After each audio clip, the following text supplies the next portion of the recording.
आज का ये वीडियो मैं जिनकी अक्सर बात करती हूँ, महात्मा आनंद स्वामी सरस्वती जी महाराज जो हैं, उनके जो एक किताब है आनंद गायत्री कथा, उसमें से ही एक छोटा सा पार्ट मैंने निकाल कर आपके समक्ष रखा है।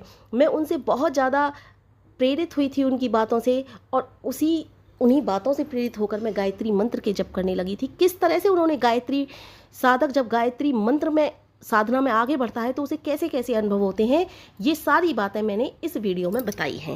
महादेवी कल्याणी हैं गायत्री माँ, सबका कल्याण करने वाली हैं, आनंदमयी हैं माँ। हमारे अंदर लगातार एक देवासुर संग्राम होता रहता है। पाप भावना और पुण्य की भावना, विषय भावना और मोक्ष की भावना, इन दोनों में युद्ध होता है। इस युद्ध से बचने का यदि कोई साधन है तो वो गायत्री मंत्र है। इस युद्ध को देखकर मनुष्य चकित होकर पूछता है, क्या करूं, कहाँ जाऊं? किंग कर्तव्य विमूढ़ हो जाता है। तब जानने वाला इसका कोई उत्तर ही नहीं जानता। लेकिन जो गायत्री साधक हैं वो किंग कर्तव्य विमूढ़ नहीं होते। उनको ये कामना रूपी सर्प डसता नहीं, सताता नहीं। डसने की तो बात ही दूर रही। विष का विस्तर जब डसे, ओम जड़ी को चबा, है नाग दमन यह औषधि, डूढ़न दूर न जा। जब काम की अग्नि जल उठे, जब काम, क्रोध, लोभ, मोह और अहंकार कुमार की ओर ले जाने लगें और हमारे अंदर ये विष भरा हो तब हमें गायत्री मंत्र का जप करना चाहिए। यह देवासुर संग्राम शांत हो जाएगा, विष का अंत हो जाएगा, सांप के विष का कोई प्रभाव नहीं पड़ेगा। इस प्रकार बार बार बार बार हमें गायत्री मंत्र का जप करना ही चाहिए। कामनाओं का विषय समाप्त हो जाता है। इससे चित्त की वृत्तियों पर विजय प्राप्त हो जाती है। 1 से 8 वृत्तियों को जो जीत लेता है उसी को 108 कहते हैं। जो अधिक बड़ा योगी हो और महात्मा हो, जिसने अधिक वृत्तियों पर विजय प्राप्त कर ली हो, उसे 1008 भी कहते हैं। किंतु यह विजय मिलती है केवल और केवल गायत्री मंत्र के जप से, गायत्री मंत्र की औषधि से। कुछ लोग पूछते हैं गायत्री मंत्र को ही महत्व क्यों, गायत्री ही को ही जड़ी क्यों कहते हैं?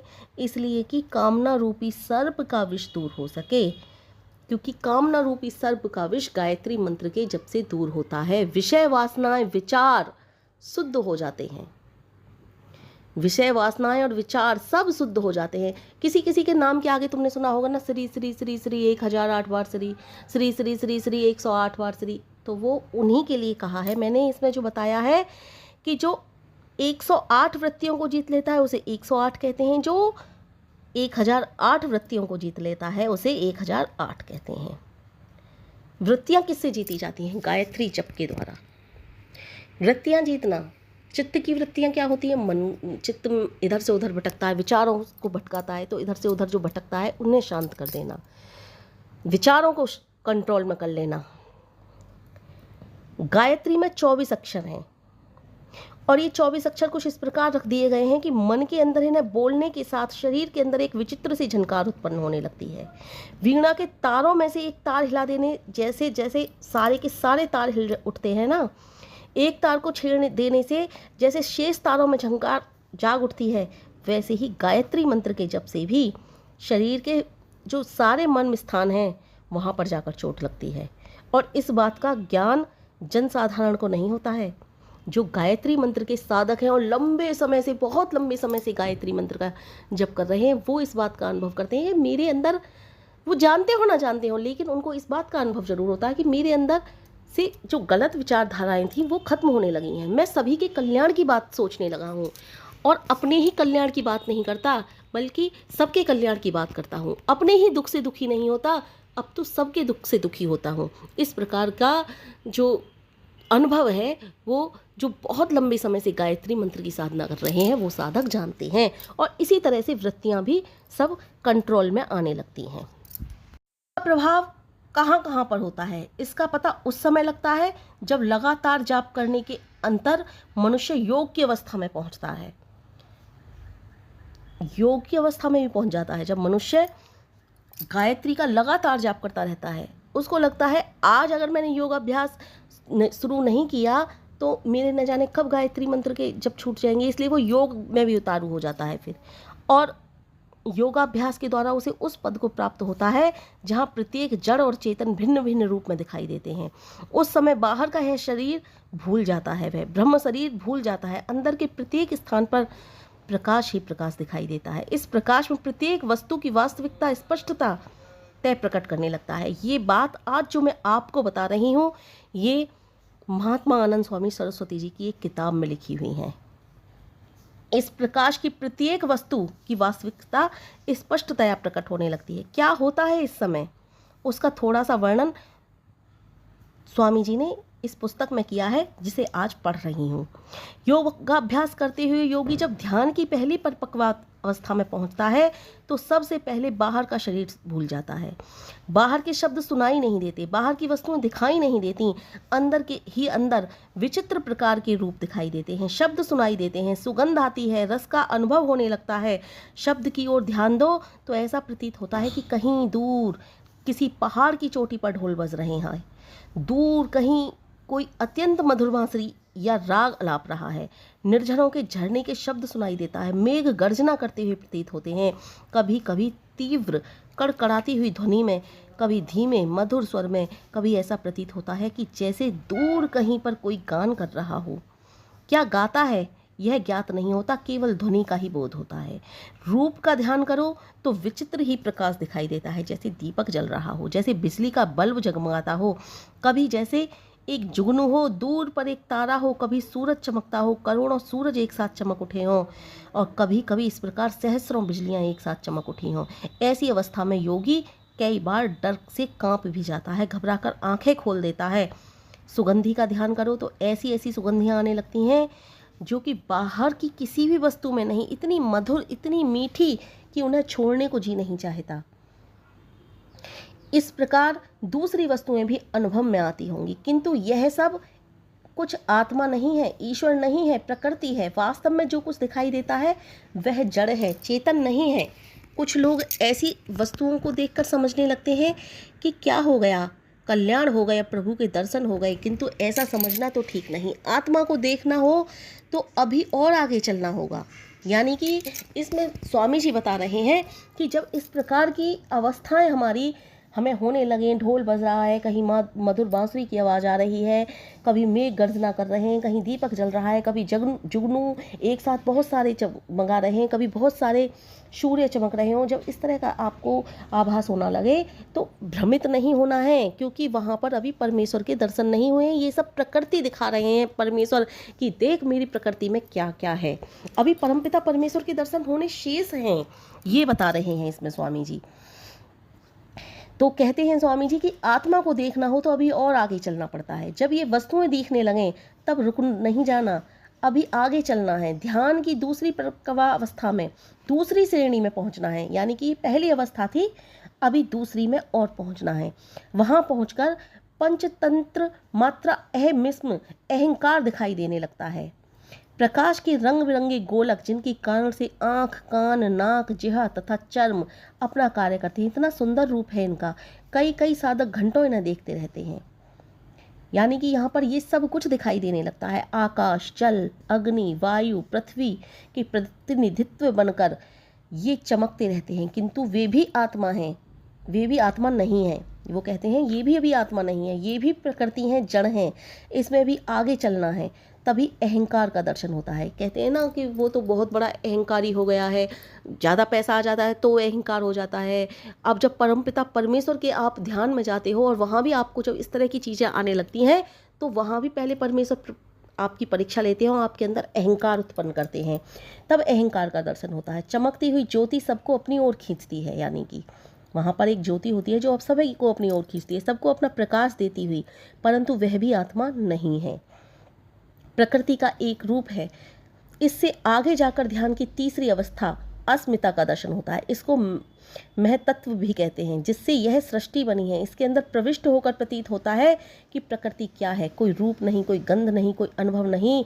यह प्रकृति का पहला विकृत रूप है। यह अवस्था जिसमें कुछ नहीं होता, तब ध्यान की पक्व अवस्था आती है। यहाँ प्रकृति का वास्तविक रूप अंतरात्मा देखती है। जब ध्यान की पांचवी अवस्था आती है तब ब्रह्म ज्योति के दर्शन होते हैं।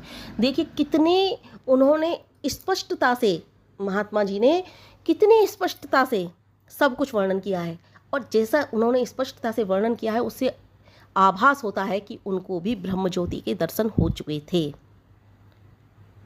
इतनी स्पष्टता से कौन लिख देगा, वरना उन्होंने अपनी इस किताब में लिखा है, इतनी स्पष्टता से कोई जल्दी से लिख नहीं पाता। उन्होंने तो ऐसे लिख दिया जैसे सब कुछ उन्होंने अनुभव किया हो, सब कुछ उन्होंने देखा हो, इस तरह से उन्होंने लिखा है। और फिर कहते हैं वो जब ध्यान की 5वीं अवस्था आती है तब ब्रह्म ज्योति के दर्शन होते हैं। ऐसी ज्योति की अरबों सूर्य भी इनके सामने तुच्छ हो जाते हैं। अवर्णनीय है, वह परम आनंद है, कोई भी योगी इसका वर्णन नहीं कर पाया। जैसा कि हर वीडियो में अधिकतर मैं बताती हूँ कि परम पिता परमेश्वर के गायत्री साधना का वर्णन कोई नहीं कर पाया। ऐसे ही उन्होंने भी लिखा है कि जब परम पिता परमेश्वर के साक्षात दर्शन हो जाते हैं तो वो इतना अवर्णनीय होता है, इतना आनंददायक होता है, परम आनंद में होता है कि उसका कोई योगी भी वर्णन नहीं कर पाता। ध्यान की इस अवस्था में पहुंचकर ज्ञात होता है कि जड़ क्या है, चेतन क्या है, आत्मा क्या है, प्रकृति क्या है, शरीर और शरीर के अंदर आत्मा कहाँ बैठा है, यह स्पष्टताएं प्रतीत होती हैं। और सब की सब श्रेणियां, ध्यान की ये अवस्थाएं उस मनुष्य को मिलती हैं जो गायत्री मंत्र की उपासना करता है। मैंने एक भी शब्द कहीं से नहीं बोला है। गायत्री मंत्र की एक पुस्तक है उनकी, आनंद गायत्री कथा, उसमें से ही ये सब बातें मैंने आपको, जो महात्मा आनंद स्वामी सरस्वती जी ने बोली थी, किसी ने लिखी थी, उस किताब में से मैंने आपको बताई हैं। तो ये गायत्री साधना के विषय में बहुत अच्छी बातें बताते थे। गायत्री साधना के बहुत बड़े उपासक थे और एक एक बात ऐसी खोल कर बताई है इन्होंने जैसे कि इन्होंने सब कुछ अनुभव किया हो, और किया था, क्योंकि वो कई कई महीनों पहले तो वो घर गृहस्थी में भी थे, तब भी कई कई महीनों बाहर निकल जाते थे और कहीं वीराने में जा कर के गायत्री साधना किया करते थे। और जब उन्होंने संन्यास ले लिया था फिर तो वो पूर्ण रूपेण गायत्री माँ की प्रार्थना किया ही करते थे। वैसे उन्होंने बचपन से ही गायत्री मंत्र के जप किए थे। उनकी एक कहानी भी मैंने आपको पहले सुनाई थी। तो गायत्री साधना के विषय में मैं इन्हीं से प्रेरित हुई थी, इन्हीं की किताबों को पढ़ पढ़ के प्रेरित हुई थी। इससे आगे भी वो कुछ लिखते हैं, इससे आगे वो लिखते हैं, ध्यान की ये अवस्थाएं उस मनुष्य को मिलती हैं जो इस गायत्री मंत्र की उपासना करता है। उसकी वीणा जब गायत्री की झनकार से गूंज उठती है तब सब किवाड़ खुलने लगते हैं। गायत्री की चोट प्रत्येक स्थान पर पहुंचकर मन के मैल को स्वच्छ करती चली जाती है। गायत्री से वह बुद्धि मिलती है जिसे प्रज्ञा कहते हैं, जो ऋतंभरा है। प्रज्ञा और ऋतंभरा शब्द आपको कठिन प्रतीत होते होंगे, इसलिए इसका अर्थ आपके सामने रखता हूँ। बुद्धि वह ज्ञान है जो सच्चाई के वास्तविक रूप का रहस्य प्रतीत होगा। आप कहेंगे सच्चाई तो सच्चाई है, इसका वास्तविक तथा अवास्तविकता से रूप क्या? किंतु यह बात ठीक नहीं है। सच्चाई का भी वास्तविक तथा कृत्रिम रूप है।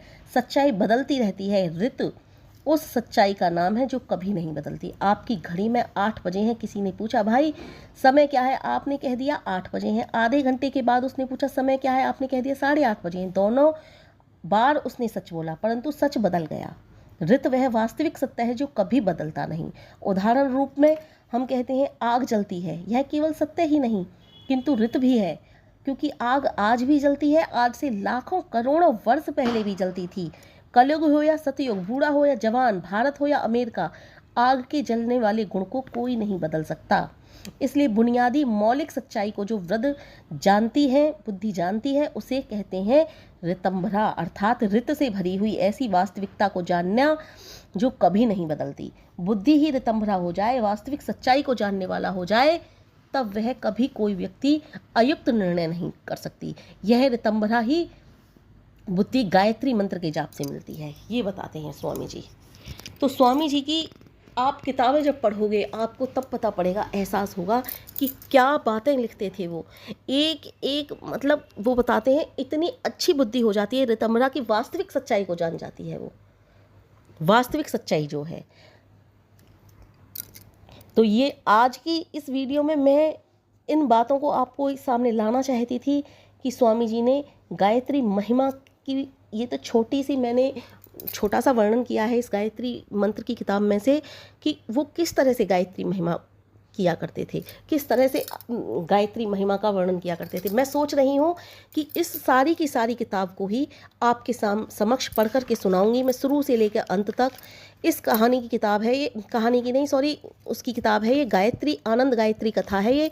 इस पूरी की पूरी किताब को आपके सामने एक बार पढ़ कर के सुनाऊंगी, जो स्वामी जी की कथा है। और इन्होंने ये कथा पूरे के पूरे 7 दिन कही थी, साप्ताहिक के अनुसार उन्होंने ये कथा कही थी। और बहुत अच्छी किताब है ये, गायत्री मंत्र के ऊपर ही ये किताब है।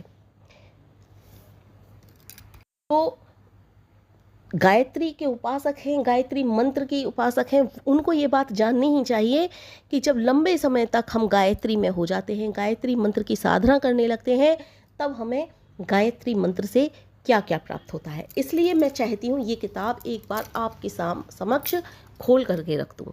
इसलिए मैं इस किताब को आपके समक्ष सुनाना चाहती हूँ, पढ़ना चाहती हूँ। और ज्ञान और बुद्धि तो माँ गायत्री देती ही हैं, लेकिन ऋतंभरा वाली बुद्धि की बात महात्मा आनंद स्वामी सरस्वती जी कहते हैं। ऋतंभरा बुद्धि जो वास्तविकता है, जो सच्चाई कभी नहीं बदल सकती, वो इस तरह की बातें करते हैं। मैं ऋणी हूँ उनकी किताबें पढ़ के मुझे इतना लगा कि मुझे भी गायत्री मंत्र के जप करने चाहिए। मैं उनकी ही किताबें पढ़ कर प्रेरित हुई गायत्री महिमा से, गायत्री मंत्र के जापों से। और मैं चाहती हूँ और भी जो साधक हैं, जो अभी गायत्री मंत्र का जप नहीं कर रहे हैं लेकिन आगे करेंगे, वो भी गायत्री मंत्र से प्रेरित हों, चाहे वो किसी से भी प्रेरित हों। लेकिन एक बार मैं उनके सबके समक्ष ये तो बता दूं कि मैं कैसे प्रेरित हुई थी, कैसे कैसे शब्द महात्मा जी ने किताबों में लिखे थे जिनसे मैं प्रेरित हुई थी। और जहाँ भी महात्मा आनंद स्वामी सरस्वती जी हैं, मैं उनको शत शत नहीं, करोड़ों हजारों बार शत शत नमन करती हूँ, क्योंकि उनके कारण मुझे भी गायत्री मंत्र से प्रेम हुआ। माँ गायत्री के सानिध्य में बैठकर गायत्री जप करने बहुत बड़ा सौभाग्य प्राप्त हुआ।